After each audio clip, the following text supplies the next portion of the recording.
The U.S. is coming out with a tough warning for Iran. It's saying that any disruption in the Straits of Hormuz will, quote, not be tolerated. What does that mean? Barbara Starr is following the story here in Washington. So how seriously is the United States taking any threat of a possible disruption in the Straits of Hormuz?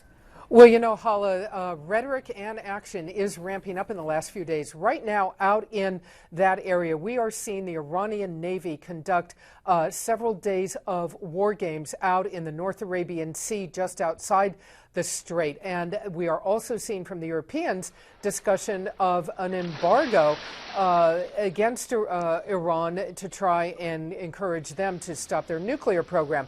All of this leading to this increased rhetoric. Iran making a number of statements that it would close down the Strait of Hormuz.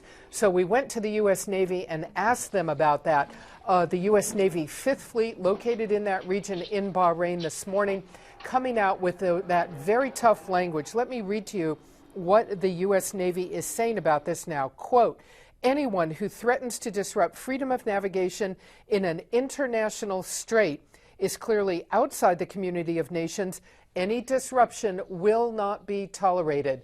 The U.S. Navy maintains, as you know, Hala, a number of warships in that region at all times, and they are making it very clear that they will not tolerate Iran shutting down that strait, which is international waters and a vital economic lifeline. Hala. Well, let's put that map up of the location of the Strait of Hormuz once again, because you're going to see one big country there, and that is Saudi Arabia. Saudi Arabia. Saudi Arabia.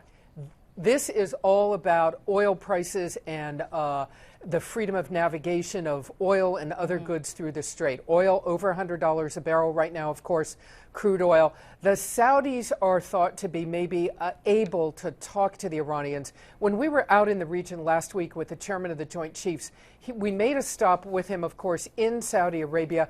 He was making it very clear he hoped that the Saudis would be able to talk to the Iranians and talk to them about their nuclear program, talk to them about their rhetoric, and calm things down a bit. General Martin Dempsey, the chairman of the Joint Chiefs.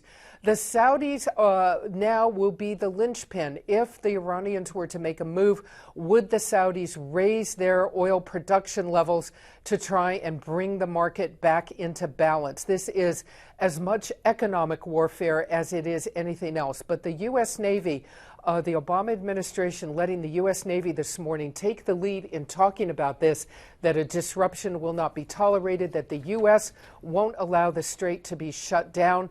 And very clearly, the allies in that region, the Persian Gulf oil-producing nations and the other smaller Gulf nations in the region, are making it clear they don't want that to happen either. Goods and services flow through those oil waterways, and people want to see that commerce continue.